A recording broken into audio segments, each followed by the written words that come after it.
Hey everyone, welcome to the Roots Education. This is Salman Siddiqui, your facilitator. And from the very first video, we had been discussing some important points of the sentence. तो काफी कुछ important points हम लोगों ने बात कर ली थी और मैं आपको स्टेप बाय स्टेप एक एक चीज सिखा रहा था कि अगर इंग्लिश को सीखना है बेटा तो किन किन चीजों को पहले ध्यान में रखना चाहिए, क्योंकि from the very beginning and from the very first video मैंने कोई सेंटेंस ट्रांसफॉर्मेशन या फिर सेंटेंस ट्रांसलेशन शुरू नहीं किया था। मैंने सिर्फ आपको वो इम्पोर्टेंट पॉइंट बेटा बताया है जिससे सेंटेंस अच्छे से फ्लुएंटली बोला जा सके। If you want to write so you can write easily.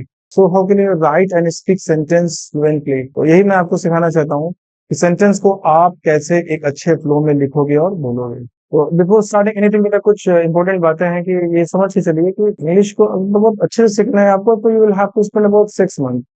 वो 90 days 100 days 90 lecture 100 lecture it is not going to work. हाँ, कुछ समय के लिए आपके अंदर थोड़ा फ्लो आ जाएगा, कुछ चीजें आपको अच्छे से आ जाएंगी, लेकिन आप सोचो कि आप वर्सेटाइल हो गए, परफेक्ट हो गए, तो it is not like that. ऐसा कुछ नहीं है। ये लैंग्वेज है बेटा, इसमें थोड़ा समय तो देना पड़ेगा। और मैं फिर बता रहा हूँ, एक पॉइंट को मैं समझाऊंगा, आप सीख तो जाओगे बहुत ही कम टाइम पे, लेकिन परफेक्शन आपको धीरे धीरे धीरे आएगा। इतनी एक बीज किसी मिट्टी में लगाते हो तो फौरन पेड़ नहीं बन जाता है। Same is language. लैंग्वेज में बेटा you have to do this. So before starting the video I would like to discuss some more important points regarding the sentence। तो सेंटेंस के बेटा कुछ और इंपॉर्टेंट पॉइंट को मैं डिस्कस करना चाहता हूँ कुछ शुरू करने से पहले। यस, तो ये आ गई हमारी क्लास। सबसे पहले माशाल्लाह मेरी बदसूरत सी hand writing, but I hope कि आपको समझ में आ रहा है। यहाँ लिखा हुआ है subject and then verb, there is subject verb and object. ध्यान रखिएगा, ये जो आपको चीजें सामने दिखाई पड़ रही हैं, आप कह सकते हो या है ही यार कहना क्या, ये फॉर्मूला लिखा हुआ है। देखो बेटा एक चीज मैं आपको बता दूं, मैं फॉर्मूले के बहुत अगेंस्ट हूँ। मैं फॉर्मूला आपको नहीं पढ़ाना चाहता हूँ। I don't want to teach you formula, because फॉर्मूले पे कोई लैंग्वेज ना बोली जा सकती है ना लिखी जा सकती है। अब क्या होता है कि हम फॉर्मूला जब फॉर्मूले पे प्रैक्टिस करते हैं ना तो बहुत टाइम लगता है और हम बहुत पजल होते हैं। अब ये तो छोड़ के भाग जाते हैं या बहुत थक से जाते हैं। तो आपको मैं जो भी चीज सिखाऊंगा बिल्कुल बिल्कुल कहीं फॉर्मूला यूज नहीं करूंगा। बस आज ये मेरा फर्स्ट एंड लास्ट है फॉर्मूले का। तो ध्यान दीजिएगा, यहाँ पे मैंने लिख रखा है सब्जेक्ट वर्ब ऑब्जेक्ट और यहाँ पे मैंने लिखा है सब्जेक्ट वर्ब ऑब्जेक्ट। ये है क्या? पहली बात तो बेटा ये है स्पोकन इंग्लिश के लिए सिर्फ दो ही वर्ड लिखा है। ये फॉर्मूले के नाम पे सिर्फ दो वर्ड है, एक subject and verb. If you want to learn how to speak English and how to be fluent speaker of English language, you will have to go through all these two things. Okay, आपको इन दोनों चीजों को सीखना पड़ेगा। But another formula is to use, we use the another formula for solving the grammatical question। So if you want to solve the grammatical question तो आपको इन फॉर्मूले को यूज करना पड़ेगा। यहाँ कोई फॉर्मूला यूज हम नहीं करेंगे, बट मैं आपको इसलिए यहाँ पे लिख के दिखाया हूँ कि सब्जेक्ट क्या होता है आज जान लो, वर्ब क्या होता है और ऑब्जेक्ट क्या होता है। इधर सब्जेक्ट जान लो एंड वर्ब जान लो, बस इतना सा आपको सीखना है, कहीं रटना नहीं पड़ेगा। फिर मैं कह रहा हूँ सिर्फ आपको समझना है। सो आपको एक अच्छा स्पीकर बनने के लिए एक अच्छा लिसनर भी बनना पड़ेगा। It is said in English language only a good listener can be a good speaker. तो आप एक अच्छे स्पीकर बनना चाहते हो तो आपको बच्चा अच्छा लिसनर बनना पड़ेगा। सुनिए मेरी बात ध्यान से जो मैं अब बताने जा रहा हूँ। चलते हैं आगे फिर से। अभी हम लोग सबसे पहले सीखेंगे बेटा सब्जेक्ट और वर्ब, ठीक है ना। और तो शुरू करते हैं। तो जैसे कि आपने देखा है कि मैं आपकी हिंदी लैंग्वेज से कंपेयर करके आपको सिखा रहा हूँ इंग्लिश लैंग्वेज, तो वहीं से हम चलते हैं। फिर वहीं से मैं ढूंढना सिखाऊंगा कैसे हम सब्जेक्ट और वर्ब को पहचानेंगे। अगर एक स्टेप और मैं आपको बताऊं तीसरा आपको, तो ये ऑब्जेक्ट है। ये ग्रामर के लिए आपको सीखना पड़ेगा बेटा। This is the part of grammar, this is the part of spoken English. तो शुरू करते हैं। मैं आपको बताऊंगा सब्जेक्ट कैसे ढूंढते हैं, वर्ब कैसे ढूंढते हैं। देखिए यार मैंने एक सेंटेंस लिख रखा है, अगर आप मेरी सड़ियल राइटिंग नहीं पढ़ पा रहे हो तो मैं पढ़ दे रहा हूँ। बच्चों ने एक लंबी कविता लिखी, इट इज अ सेंटेंस। अभी मैं इंग्लिश ट्रांसलेशन नहीं सिखा रहा हूँ, मैं आपको स्पोकन पे वर्क नहीं कर रहा हूँ, थोड़ा सा आपको और इम्पोर्टेंट पॉइंट बता रहा हूँ, ध्यान रखना बेटा। तो हम सेंटेंस में सबसे पहले जो चीज ढूंढते हैं वो वर्ब ढूंढते हैं, और आपको मैंने पहले कुछ वीडियोस में बता रखा है बेटा। हाँ, वीडियो नंबर 2 आज बहुत यूज होने वाली है, जिसमें मैंने आपको प्रीपोजिशनल वर्ड और नॉर्मल से वर्ड पढ़ाए थे। तो फिलहाल हम यहीं पे आते हैं। हिंदी के लास्ट वर्ड को आप अगर देखो, आखिरी शब्द को, तो यही वर्ब होता है। तो यही वर्ब है, क्योंकि इसमें अगर आप देखा जाए सर ये वर्ब क्यों है, तो बच्चा बोलेगा सर इसमें लिखने का काम हो रहा है। बच्चों में कोई काम नहीं है, एक लंबी कविता में कोई काम नहीं है, लेकिन लिखी शब्द कह रहा है कि अय पढ़ने वाले, मुझ में लिखने का काम पाया जा रहा है, इसलिए मैं वर्ब हूँ। वो खुद ही बोलेगा आपसे, आप तो पहचान ही लोगे। अब हमने कहा था कि इंग्लिश स्पोकन में आपको सब्जेक्ट सीखना है और वर्ब सीखना है, ठीक है ना। तो पहला हमारी प्रायोरिटी इंग्लिश स्पोकन है। अब यहाँ पे बहुत सारे बच्चे ग्रामेटिकल चीजों को भी ढूंढते हुए पहुंचे। ऐसा नहीं बेटा कि इंग्लिश में आप कोई पेपर दे रहे हो तो आपको एक ही पॉइंट को सीखना है। इंग्लिश यहाँ सीखने आया हूँ, और इंग्लिश यहाँ से सीख जाओगे तो आप दुनिया का कोई भी इंग्लिश का पेपर दो, these lectures will help you a lot. मैं अपना पर्सनल एक्सपीरियंस शेयर करूँ तो मैं 11 साल से पढ़ा रहा हूँ। तो मेरे बच्चों ने एक बात मुझसे बोली कि सर आपकी क्लासेस लेने के बाद मैं जो भी लैंग्वेज की बुक पढ़ता हूँ इजीली समझ में आती है। तो ये मेरा पर्सनल एक्सपीरियंस है, बच्चों का फीडबैक है मेरे लिए, तो मैं आपसे शेयर कर रहा हूँ कि यार ये सब आप पढ़ने के बाद आप कोई भी बुक समझ सकते हो। ठीक है, बहुत बहुत बोझ ना बना के चलो। तो ये मैंने क्या कहा कि जो बेटा वर्ब है ये आखिरी शब्द होता है, लास्ट वर्ड। हिंदी में शब्द अक्षर नहीं कहा है, तो यहाँ पे लिखने का काम हो रहा है। आप इसी से आपको सिर्फ क्या ढूंढ लेना, सब्जेक्ट। स्पोकन इंग्लिश वर्ब ढूंढ लिया, अब सब्जेक्ट खत्म है। स्पोकन इंग्लिश कोई टफ है, दो ही वर्ड तो ढूंढना है।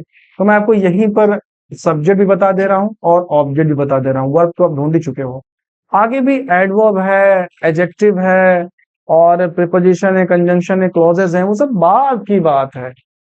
इसी की हेल्प से मैं आपको सिखा दूंगा सर, बिना कोई फॉर्मूला के। तो फिलहाल इस पे लौटते हैं। तो जान लो बेटा, जब हम लोग वर्ब को ढूंढ लेते हैं ना, तो इससे सिर्फ दो क्वेश्चन पुट कर लो बस। पहला क्वेश्चन बेटा कौन, और दूसरा क्वेश्चन पुट कर लो क्या। ये कौन लिखा है, ये क्या लिखा है, कौन और क्या। जैसे कौन का जो उत्तर मिलेगा उसको हम इंग्लिश में कहेंगे सब्जेक्ट, और क्या का जो उत्तर मिलेगा इसको हम कहेंगे ऑब्जेक्ट। तो कौन से प्रश्न करोगे तो जो भी उत्तर मिलेगा बेटा, जो भी आंसर आप पाओगे उसको सब्जेक्ट कहना।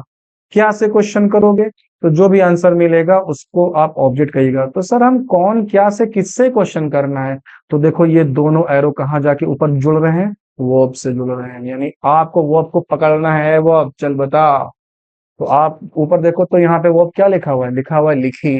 अब इससे पूछो अय वर्ब कौन लिखा, यानी तू बता अय वर्ब इस सेंटेंस में कौन लिखने का काम कर रहा है।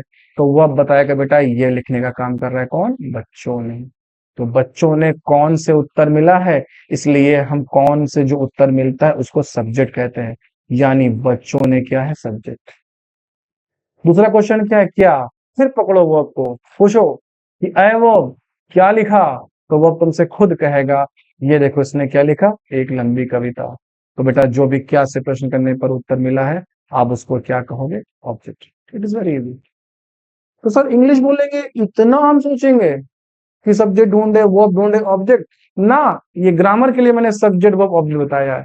स्पोकन इंग्लिश में केवल सब्जेक्ट एंड वर्ब बस, that is sufficient to speak English language. Okay, तो मैं आगे आपको बताऊंगा कैसे कैसे चीजों को यूज करना है एक अच्छे सेंटेंस को फॉर्म करने के लिए, बोलने के लिए। फिलहाल बेटा आप इसका स्क्रीनशॉट ले लीजिए। ओके, तो चलते हैं नेक्स्ट सेंटेंस पे प्रैक्टिस करते हैं। देखो अब यहाँ पे एक और सेंटेंस बेटा आपके सामने लिखा हुआ है, मैंने ये लिख रखा था, बस थोड़ा सा वीडियो कट कर देता हूँ ताकि आपका टाइम स्पॉइल ना हो। तो मैंने फिर कहा था कि वर्ब ढूंढ लो, तो वर्ब क्या है, वर्ब है कमाया। क्योंकि सर इसमें कमाने का काम पाया जा रहा है। राहुल ने बहुत नाम और पैसा, इसमें किसी में कोई काम पाया जा रहा है। मैं पहले वो डिस्कस कर चुका हूँ, यानी एक ऐसा शब्द जिसमें किसी काम का करना पाया जाए वो कहलाता है। यहाँ पे बहुत सारे काम हो रहे हैं, मैं बैठा हूँ, मैं बोल रहा हूँ, मैं सोच रहा हूँ, मैं लिख रहा हूँ, आप सुन रहे हो, आप सोच रहे हो, आप बोल रहे हो, आप लिख रहे हो। जो कुछ भी ह्यूमन बॉडी परफॉर्म करती है सब वो।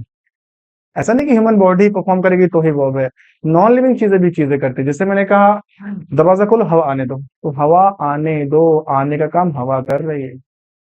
तुम्हारा विश्वास दुनिया हिला के रख देगा बेटा। वो चक दे इंडिया फिल्म शाहरुख खान कितनी 2 मिनट, अब मुझे डायलॉग नहीं आता लेकिन वो कहते हैं, आपका विश्वास दुनिया को हिला के रख देगा। आपका विश्वास सबका दिल जीत लेगा। तो विश्वास दुनिया हिलाएगा, विश्वास दिल जीत लेगा। ये एब्स्ट्रैक्ट चीजें हैं, बट काम ये भी करती हैं। यहाँ पे मैं बैठा हूँ, हवा कौन दे रहा है, पंखा हवा दे रहा है। पंखा नॉन लिविंग में लेकिन ये काम कर रहा है। तो काम लिविंग भी करता है और काम नॉन लिविंग सब्जेक्ट भी करता है। इस बात को दिमाग में रख लो अभी से। ओके, जैसे अब चलो सेंटेंस पे आते हैं। तो आखिरी शब्द क्या है बेटा, कमाया। इसमें कमाने का काम पाया जा रहा है तो इसको हम कहेंगे वो। और सर ने कहा था कि वर्ब से सिर्फ दो क्वेश्चन करना बेटा, एक तो कौन और एक क्या। कौन जैसे क्वेश्चन करोगे आंसर में सब्जेक्ट मिलेगा, ऊपर बताया मैंने अभी, और जैसे आंसर मिला आपका स्पोकन हो गया। आप पागल टीचर है, इसमें हो गया, ऑफ कोर्स हो गया। आगे बताऊं कैसे हो गया।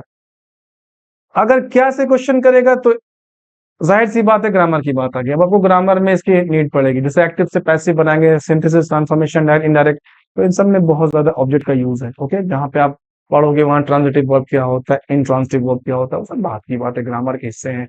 जहां रूल्स लगते हैं बेटा वही ग्रामर है, जहां रूल्स नहीं लगते हैं वो ग्रामर नहीं है। लोग कहते हैं यार तुम ग्रामर सोच के इंग्लिश बोल रहे हो। अरे यार, इफ आई से कि आई एम टीचिंग, तो तुम क्या कहोगे, ये सब ग्रामर लगा है, चलो तुम ग्रामर मत लगाओ, तुम ऐसे बोल के देखो क्या बोलेगा। आप टीचिंग तो बोलेगा भाई। तो ये मिसकंसेप्शन ब्रेन से निकाल दो कि ग्रामर के हिस्से क्या है, लैंग्वेज के। यहाँ पे आप लैंग्वेज सीख रहे हो। If you want to speak you can speak, if you want to write you can write. Okay, जैसे लेटर्स होते हैं वो हम बोलते तो हैं, ऐसे हम बोलते हैं, वो तो रिटन फॉर्म में है ना। जैसे आप लेटर की डेफिनेशन पढ़ो, और रिटन कम्युनिकेशन मतलब एक लिखित बातचीत। आप प्रिंसिपल छुट्टी मांगते हो तो कहते हो सर छुट्टी दे दीजिए, लिख कर देते हो, जो आपको कहना है वो आपने लिख कर दे दिया। बस यही लैंग्वेज है यार। स्किल मेंटेन कर लो लिखने की या बोलने की, आपको आ जाएगी, बहुत आसान है। तो चलो क्वेश्चन करते हैं। तो क्या है वर्ब, कौन। अब पूछो कि ए वर्ब कौन कमाया, पहला क्वेश्चन कौन से, तो वर्ब बताएगा कौन कमाया, खुद ढूंढो कौन कमाया, खुद ढूंढो एक बार कौन कमाया, वीडियो पॉज करके खुद ढूंढो। तो आपने क्या ढूंढा, राहुल ने। तो ये कौन का आंसर मिला, इट मीन्स राहुल क्या सब्जेक्ट। दूसरा क्या है, क्या कमाया, क्या कमाया राहुल ने, तो आपको आंसर मिलेगा बहुत नाम और पैसा। ये देखो बहुत नाम और पैसा। तो बहुत नाम और पैसा बेटा क्या है, ऑब्जेक्ट है, क्योंकि ये क्या से क्वेश्चन करने पर मिला।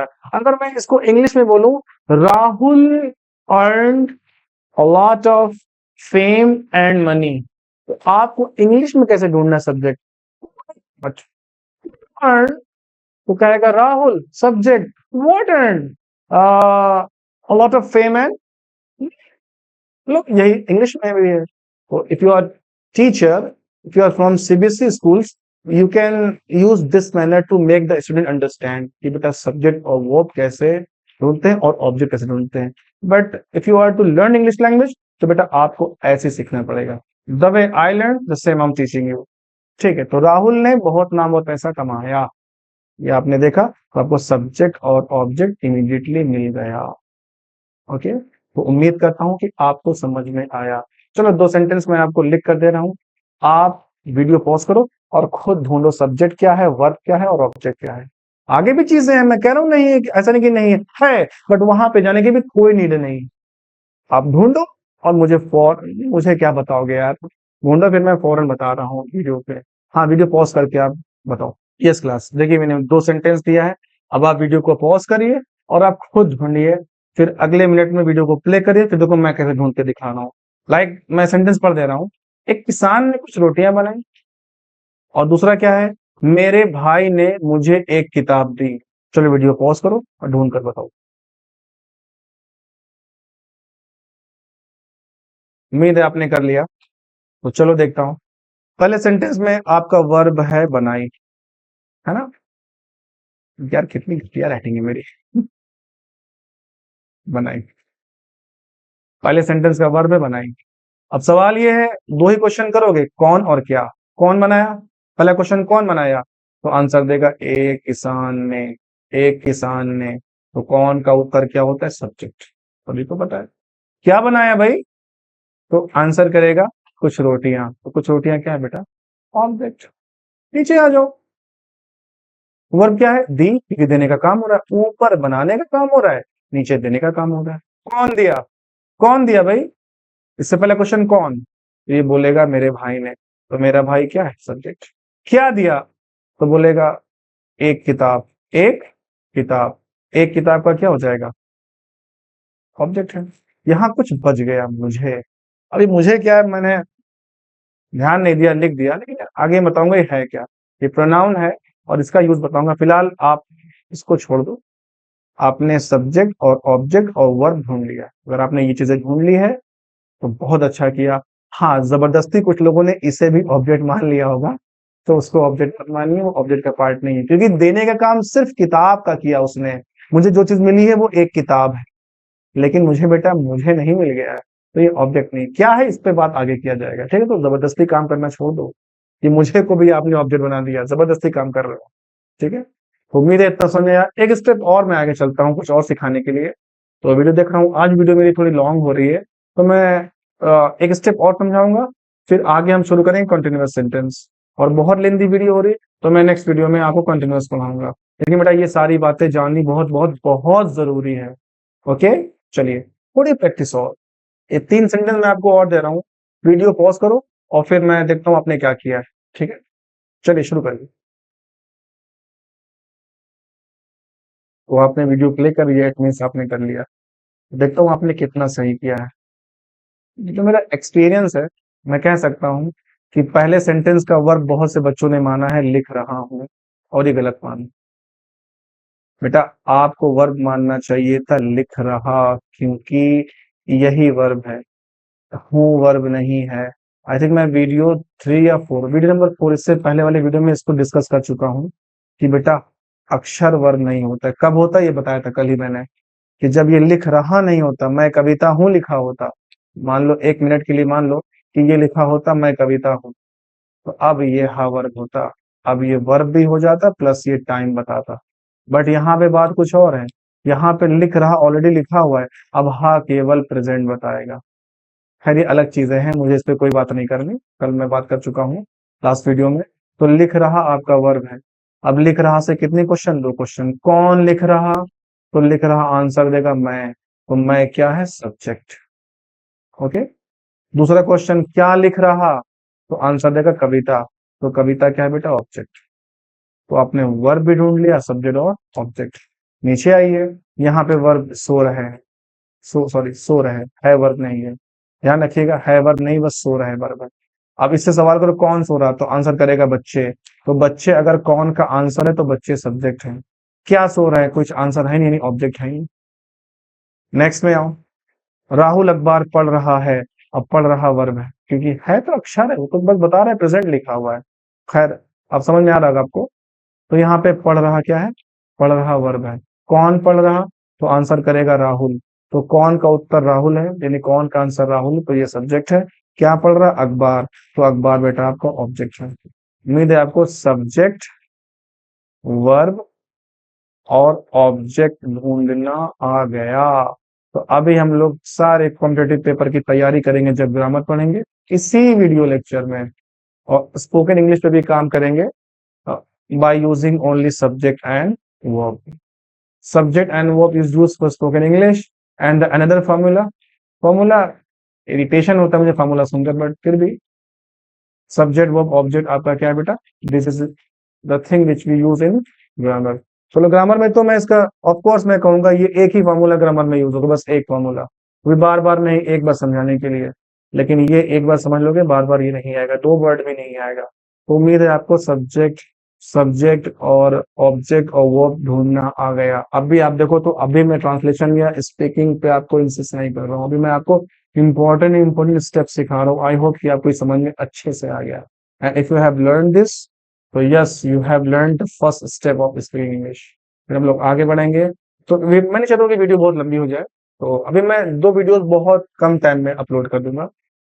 Yes, don't forget to share, subscribe and like my video. And if you like anything, बेटा जो पॉइंट आपको बहुत अच्छा लगे इस पर कमेंट करो कि सर ये चीज बहुत अच्छी लगी।